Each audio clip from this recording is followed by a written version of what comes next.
here's a guy who's about to be a father. He's really young. He's been raised to do one thing, and now he can't do it. It's quite tragic.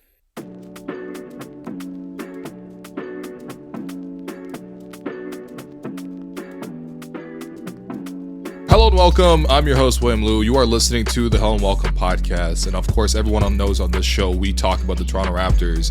And not just the good, but the bad as well. And we're not even talking about the performance on the court record-wise, but specifically, one of the biggest stories with the Raptors in the last 2 years, this is 2 seasons ago now, was Jontay Porter and the betting scandal that rocked the NBA and obviously permanently changed his career. Joining me to talk about Jontay, his story, is Anthony Milton, assistant digital editor at Toronto Life magazine and the author of Game Over, the story of a cheater, his bookmakers, and the wager that brought them all down.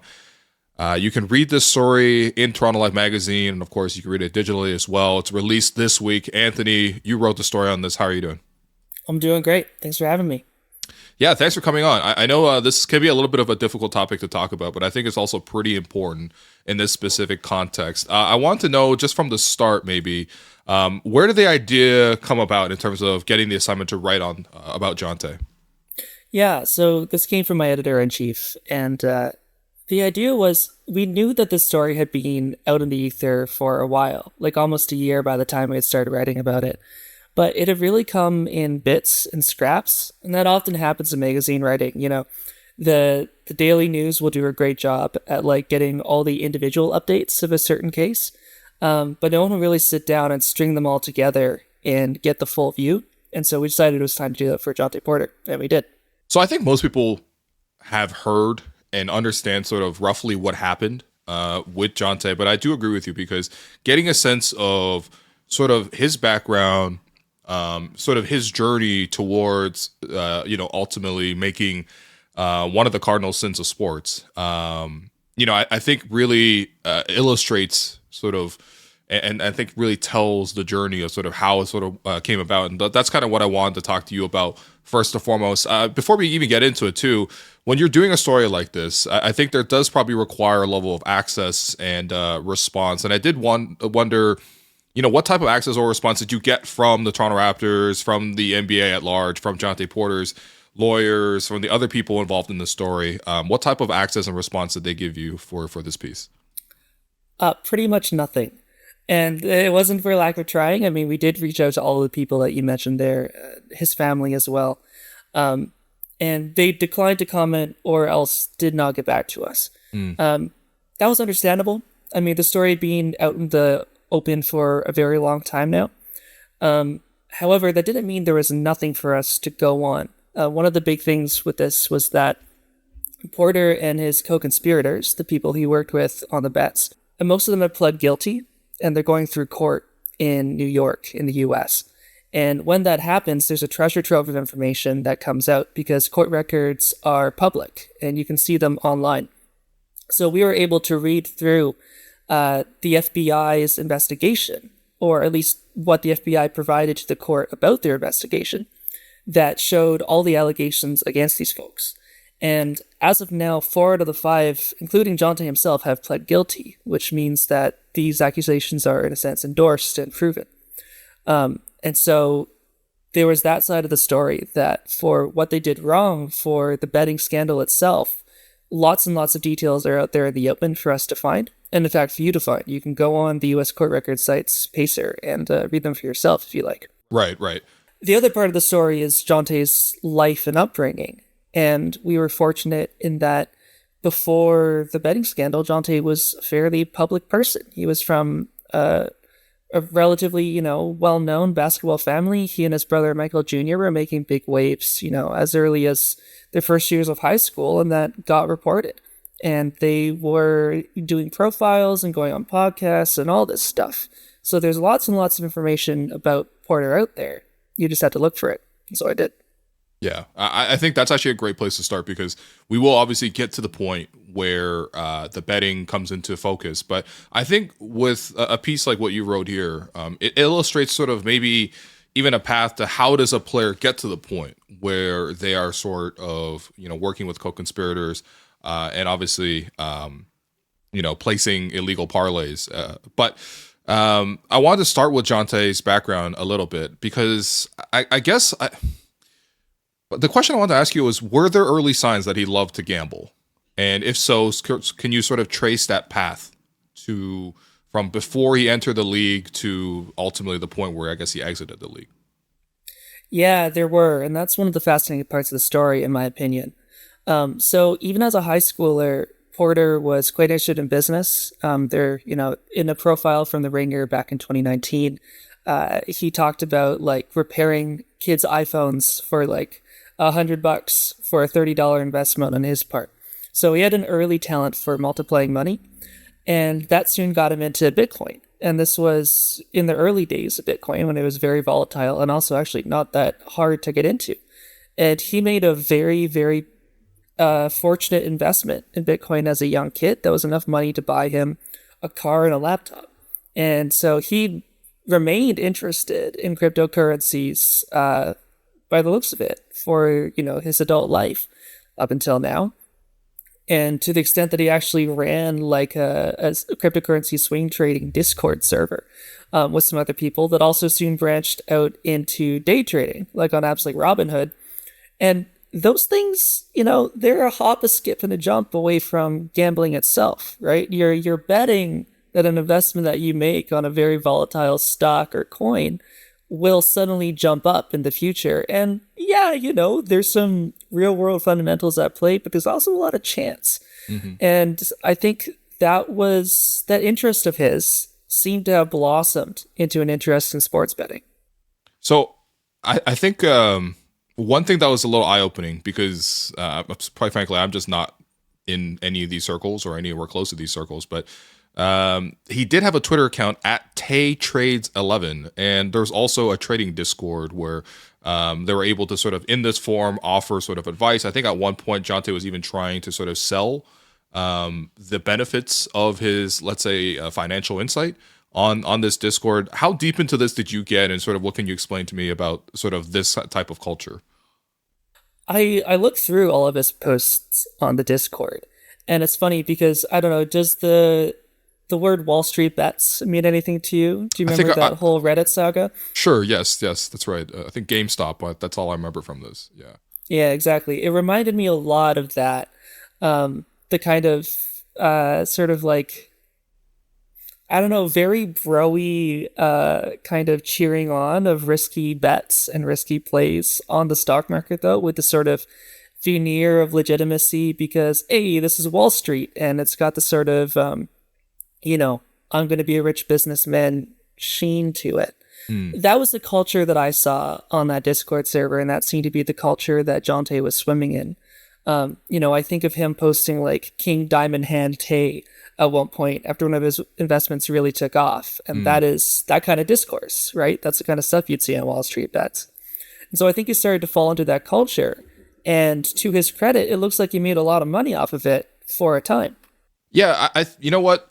That's also one of the things that becomes a little bit confusing about the situation, because I think maybe some people think about, well, if you are from limited means and you want to sort of like, I guess, improve your financial standing, you may sort of be more open to taking on risks. But at the same time, I think Jontay is from pretty well-off background. And of course, his brother, Michael Porter Jr., is a pretty prominent player in the NBA. I think he makes over $30 million a year. And, obviously that's a different person. But at the same time, you would assume, especially how close those two were, especially in age, because Jontay comes from a big family with 8 children. And these two basically worked their way up together. You know what I mean? Like they practiced together, they played against each other. They're supposed to go to Missouri together before Jontay got injured. But it's just such a pivotal person in his life that you just figured that, that doesn't necessarily seem to be a potential incentive in terms of trying to get rich quick. But I think there is a bit of a pattern, and I guess that takes him from what he was doing maybe off the court. On the court, as you detailed, he had multiple knee injuries, and that's sort of really what affected his draft stock. Ultimately, he doesn't get drafted. He goes to the Memphis Grizzlies for a time, and then he's back in the G League, and then he goes with the Toronto Raptors. This is, I think, 2023 when he signed with the Raptors on a two-way contract. I guess my question first off is just like, how much overlap is there between Jontay, I guess, placing bets and also Jontay playing as an NBA pro? Because I think there's different layers to sort of sort through here. So the first kind of whiff of actual wrongdoing that we have with Jontay in the NBA comes out of the NBA's investigation into him, which they started doing around April of 2024, once, suspicions started to swirl. And what they found and reported was that from January to March of 2024, Jontay had been placing bets on NBA games through his friend's phone, which was against the rules. You're not allowed to bet on the same league that you're in. And also, he placed a parlay in which one of the constituent bets was saying that the Raptors would lose. I believe he wasn't actually in that particular game, so he wasn't betting directly on his own performance. But still not a good look and definitely against the rules. So that's what the NBA's investigation showed. We don't have any evidence that he was betting on the NBA beforehand. He showed interest in sports betting, but that's not criminal because as far as we know, he was betting just on other leagues, which is okay, and you can do that. Other sports is fine. So I think the history there maybe is also interesting to me because I didn't realize this.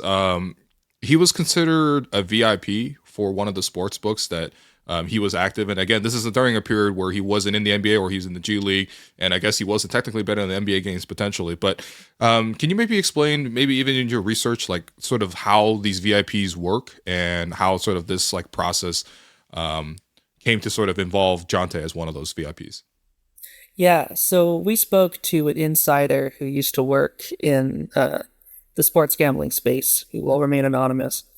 And what they told us was that there are VIPs programs that these sports betting companies run, and they are for the whales, right? The people who bet a lot of money all at once, and in doing so make up an outsized portion of the company's balance sheets.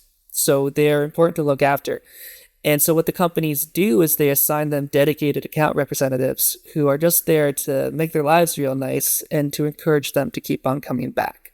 The way they put it to me was, they are not telling these people to keep betting, but they're really keeping them in the fold, And you can imagine, because if they were to go to one of the competitors, then suddenly that's a big number off of your balance sheet and not to someone else's, right? So they want to keep them loyal. And, oh, hi, Kat. This has been happening a lot on the show recently. Oh, I love it. Don't you dare edit this part out. All right. You know what? He's staying. Excellent. Yeah, and so there was a report to, I believe it's called Action Network, which is a gambling news site, that Jontay Porter had a VIP account with FanDuel and was betting on it a lot. And if you put two and two together and the kind of services he was getting were par for the course, then yeah, he would have been pampered. And he would have been really encouraged to keep on doing that. And he would have been made to feel great as he did so. So I think we've danced around this enough. I wanted to ask you, when did the illegal bets begin, and sort of describe the conspiracy, I guess. How did he get around doing this? Obviously not placing direct bets himself, but clearly working with co-conspirators. Who were these co-conspirators, and what was the process behind, this just how he was making bets? So at some point prior to, let's say, it would have been January of 2024. At some point prior to there, he had become connected to someone named Amar Awade. Allegedly, in fact, because of the conspirators that we know, Awade is the one who has not pled guilty.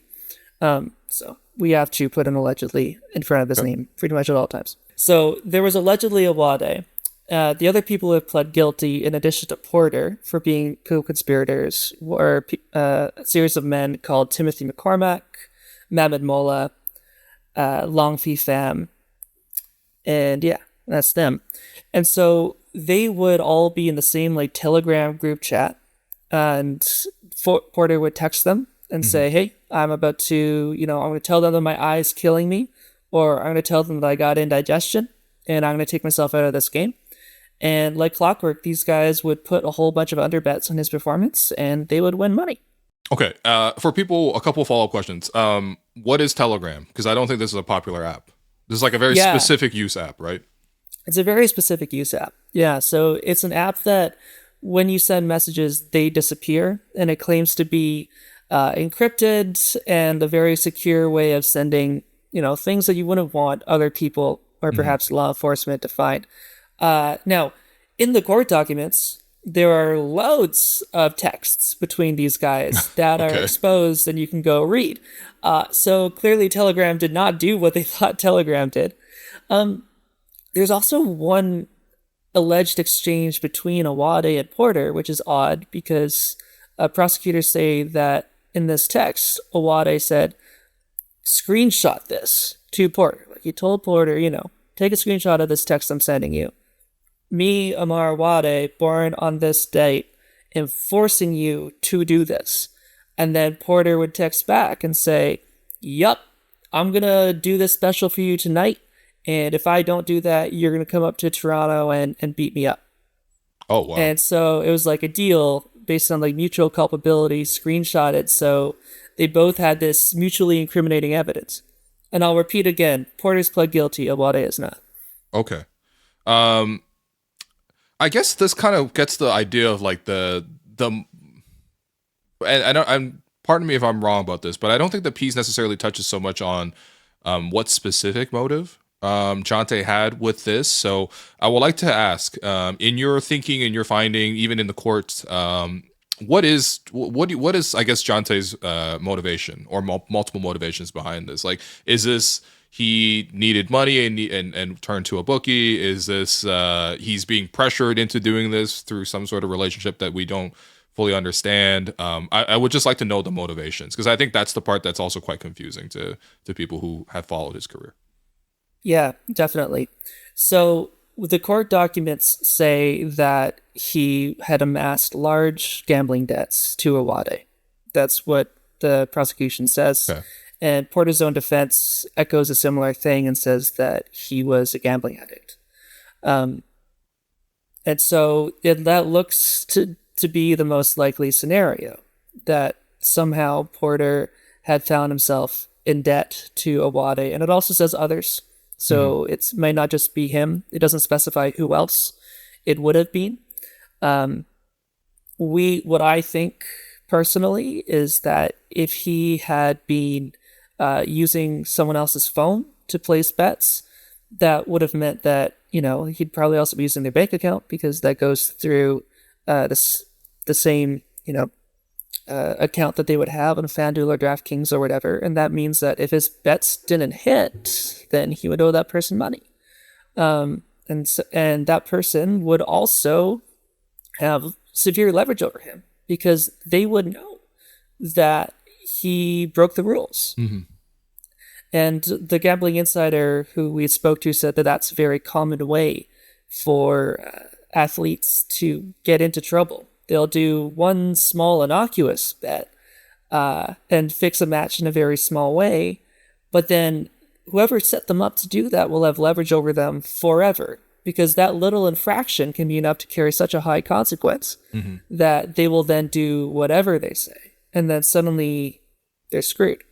So we don't know if that's exactly what happened to Jontay, but the fact that the court documents say that he was in debt to Awade, allegedly, suggests that something like that went on. Okay. Okay. Of course, that makes sense, right? Because the NBA player, almost in any sort of interaction, would have more to lose. It's a bigger fall. In terms of the specific games where his performance would call into questions, it really boils down, it looks like, to three games.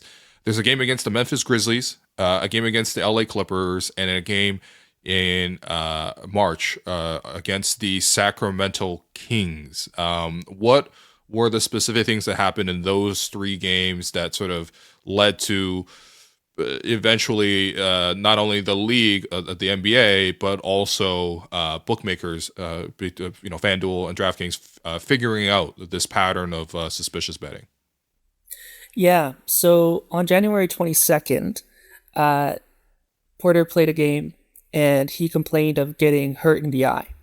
And he went to the doctor on the team, and the doctor diagnosed him with a corneal abrasion, which is just a fancy medical way of saying your eye got scratched.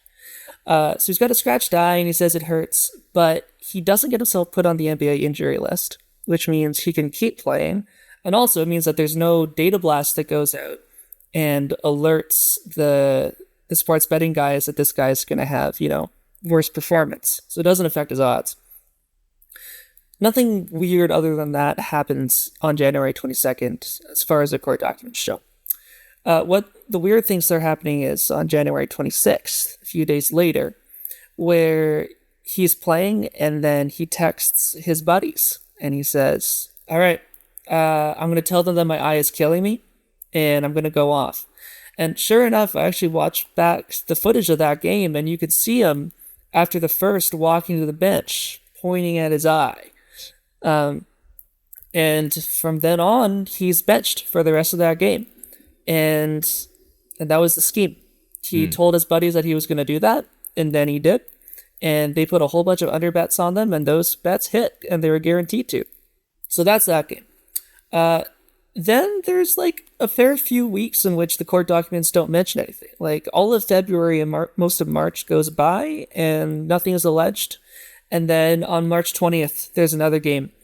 And on that one, they get cocky. There's actually this hilarious screenshot of all of them and allegedly Awade gathered in a restaurant in a Atlantic City casino.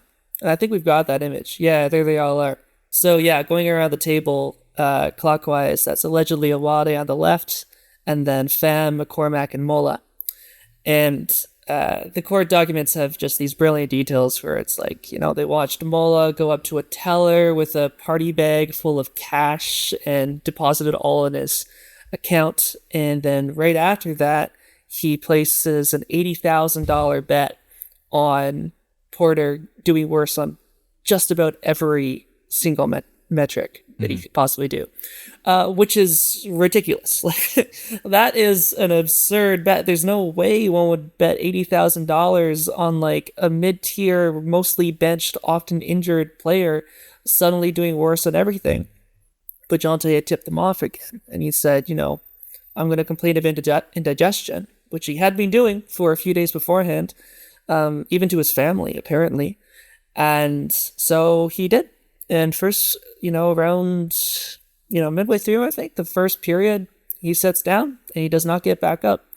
And that was such a ridiculously unlikely bet and such a huge principle that Mola won over $1 million on it. And the court documents allege that they had managed to divvy it up. So 24% to Awade, allegedly, and then 24% to Porter, and then another 24% to Pham, and then the remaining 4% to McCormack, who, for whatever reason, didn't get very much of it. Maybe because he didn't put much in the pot. And so, yeah, hundreds of thousands of dollars paid out to these guys. But all of a sudden, that set alarm bells ringing in the back end of these sports betting companies. And that's where we can get into just all the safeguards that exist and why this is being touted as a kind of success story. But they check all the bets that are coming in and they flag anything that is wildly out of the norm. Mm-hmm. And this was wildly out of the norm. Right. Right. People don't put this kind of money down on players like that, and they don't win that kind of money on players like that. And so within minutes, the sports betting app that we believe was DraftKings froze Mola's account just like that. Boom. And they also froze. So all the other bets he was placing that night, didn't get paid out. He didn't even manage to get most of the $1 million that he had just won. Mm-hmm. And of course, where there's smoke, there's fire. So they began trawling back through all the other bets that him and his buddies placed. And they found that, yeah, those ones are super weird too. And so before long, both both FanDuel and DraftKings, the two big sports betting companies in the U.S., have been notified that this has happened. So had the FBI and the NBA, and they all jumped on them all at once. Right. Yeah. I think I remember being in the building because I cover the Toronto Raptors and I'm credentialed media there, and I remember being in the building. It was, I think, Raptors were playing host of the Brooklyn Nets. This was March 25th, 2024. Otherwise a whole hum game between two pretty bad teams. Raptors were 23 and 49 after this game. Brooklyn was 27 and 45. Arguably both teams were trying to lose just based on the fact that you have two teams who are firmly tanking at that point. But I remember the commotion because the news had broken, at least on basketball Twitter, through Adrian Wojnarowski, who has since retired from being a reporter, but everyone knows Woj. And like once the news happened, seeing the commotion in the building of everyone checking their phones and starting to sort of like talk and sort of point it out, like you could see it happening in real time, people being alerted to this. And typically before the game, there's just regular players just warming up, there's coaches milling around, people talking to each other, whatever.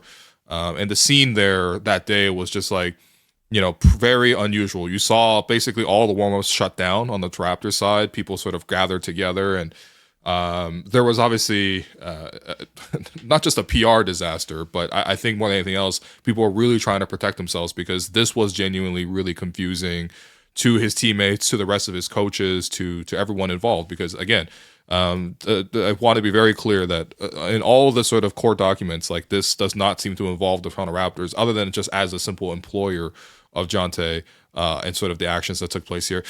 One of the questions I had coming back to this too is just like, do you think that without the Sacramento game, that there was a previous Clipper game, I think it was in January, roughly in that time, where, Jontay had complained about the eye issue and he came out and there were some bets that were won that day. Do you think without the Sacramento game, if they continue to maybe at a smaller scale, that something like this could have continued to happen? Of course, this is conjecture, but I wanted your opinion on this. Yeah, it's hard to tell. I mean, they did get away with it for like a month and a half, right? I spoke to some experts trying to ask them, the general question of, all right, we've done this whole sports betting thing. We've made it legal. Like, is this helping or hurting when it comes to integrity in games? And the responses were mixed. I mean, some people think it's really helping, that these tools are very precise and they could find stuff like this. Others, though, say that, there's so much betting going on that it's like waves in the ocean, right? If there's a lot of weird ones happening, but there's also just a ton of noise, then it might just get canceled out. By the looks of it, the first bets got lost in the noise, but the second ones really didn't. And so at this point, we don't really know yet. There hasn't been a fantastic, groundbreaking academic article to show that X amount has been caught and X amount went undetected. It's not clear. Right. And the reason I wanted to ask you that was because a lot of the follow-up reporting around this has sort of been around the idea that this is why the NBA decided to sort of partner and legalize with legalized bookmakers, because there are protections in place, not only to protect the bookmakers, but also to protect the integrity of the sport, which is probably the most important thing to the NBA in terms of their bottom line. Is that beyond anything else, you need to believe that the games are genuine competition and that people are playing with the goal in mind to win. Now, of course, I don't know where this really puts teams when they're quote unquote tanking. That's a separate strategic issue that's maybe more niche within the sport, but at least the general idea of sport, you are competing to sort of to play your hardest and to win. And so I remember the reporting at widely around that time, and was just that this was a success in the sense of it's not a success that what happened to Jontay clearly was, in my opinion, again, it's just not that. Quite frankly, it's kind of stupid. It's not exactly like Ocean's 11 when we're talking about here. It's not exactly that hard to see that an $80,000 bet was placed on unders across the board. I mean, this doesn't even happen to LeBron and Steph Curry, let alone any random role player, which is what Jontay was, with all due respect. But I don't know. I guess I am kind of curious in terms of just how the league is going to be able to continue to safeguard its integrity as they sort of continue the relationship with legalized betting. I'm curious too. And we just need to see more data. We need to see more independent studies of what's going on here. I mean, it's a challenging thing to study, of course, right? Because this For sure. stuff is fundamentally underground. And yeah, it's true. These guys, they did not do a good job at covering their tracks. They got overconfident, and they just went for it. Now, I feel like in the coming year, we're going to find out a lot more about this stuff because there are NCAA investigations going on into other betting rings, and potentially the same betting ring that took down Jontay, also influencing college sports. And so, we'll have to stay tuned. But I would be skeptical of the narrative that this can only help. And not because there's any reason to believe that the NBA or the sports betting companies are malicious actors. I'm not alleging that. But there's a lot of money involved, and there's a lot of incentive involved. So I think we should all, come at this from a critical thinking perspective and, test those assertions that they're making that this is all well and good. And yeah, try and be independent judges of the whole thing. Because we're not at the point where we can know just yet. But I do think we're at the point where more and more information is going to come out and we can make that judgment soon, I hope. I think maybe in the NBA's case, because even for players making the minimum, we're talking about millions of dollars per year. I think that there is maybe a hope that players are paid so much that it's not necessarily a rational decision to. If you're making seven figures, it doesn't necessarily make sense to risk your career to make 4 or 5 figures. However, maybe that same incentive structure doesn't occur, especially in college, especially for a lot of the players who aren't currently on NIL deals, where payment figures could also be closer to 7 figures for some of the most prominent NBA or collegiate athletes. But I think that also makes a pretty big assumption in terms of people always acting rationally, because I think when we're talking about something where there is a broader picture at play with Jontay sort of having just an addiction to gambling in general, that is not necessarily rational. And I think that you will see more instances of this across a variety of different sports. I mean, I think soccer has faced many sort of these cases, across the board there. I think with Jontay, so Jontay pled guilty to conspiracy to commit wire fraud. This was July 10th, 2024. His sentencing is still going to be decided. He faces up to 4 years of prison and hefty fines. Court hearing was adjourned from May 20th, which was supposed to be, I suppose, this month, to December 10th of 2025. So that's, I guess, where Jontay is, I guess, now and maybe currently going forward. He was banned from life from the NBA. There was one detail in there that was, I think, quite frankly, a little bit heartbreaking. I think about a week after, Jontay had been bailed out and his passport was seized, I think he was trying to get the passport back so that he can get back to playing, not in the NBA, but abroad. Can you sort of touch on more details about that? Yeah, we had this one letter from his lawyers and then a note that it was declined, that says that he had been offered a spot on a Greek team in Greece, the Prometheus Patras, I don't know if I'm pronouncing that correctly, to play in the Greek National League. And it was a real pleading letter, right? Like, his lawyers were saying, look, this guy is 24 years old. His only skill set is basketball. There's, I think the quote was, a rapidly diminishing chance for him to do the only thing that he knows how to do and can earn him income. Mm-hmm. Please let him go to Greece. And, the prosecution didn't have a problem with it, but the judge just said no, they didn't want to leave him leaving the country. And I agree with you. It is tragic. I mean, the man just wanted to play, and his wife is pregnant. She's expecting. In the bail transcripts, you see the judge being like, it looks like you're expecting, and she's like, yes, I am. So, here's a guy who's about to be a father. He's really young. He's been raised to do one thing, and now he can't do it. It's quite tragic. Yeah, it is certainly tragic, and this is not nearly the most important thing, but as somebody who's a Raptor fan and also reports on the team, he did show promise and potential. I think there was a spot. Toronto needed a backup young big, and there's no guarantees, especially when you enter the league like that, when you're not drafted and you have an injury history, you're a little bit older. But the Raptors had a big vacancy, and by all accounts, outside of this, he seemed like a player who could fit. We're not even talking about a big contract, but maybe even another year of a contract. Again, without this very specific thing sort of derailing his career. I guess this is nothing necessarily to do with Jontay himself, but I did find it interesting. You got more details on the other conspirators involved. Can you just give me a little bit more of the background on what those guys, and also ultimately how they get caught? Because there's a lot of like taking a lot of cash and going to the airport and trying to flee and getting stopped. Yeah, that's 100% court documents. I'll just say this. It's like, yeah, the prosecution would come in and say, don't let this guy out of the country. The police just arrested him trying to get on a plane to Colombia. Mm-hmm. We have text from his phone saying, let's see if they get me when I try to leave the country. Mm-hmm. Like, it's real incriminating. But yeah, all of that stuff 100% is from the court documents.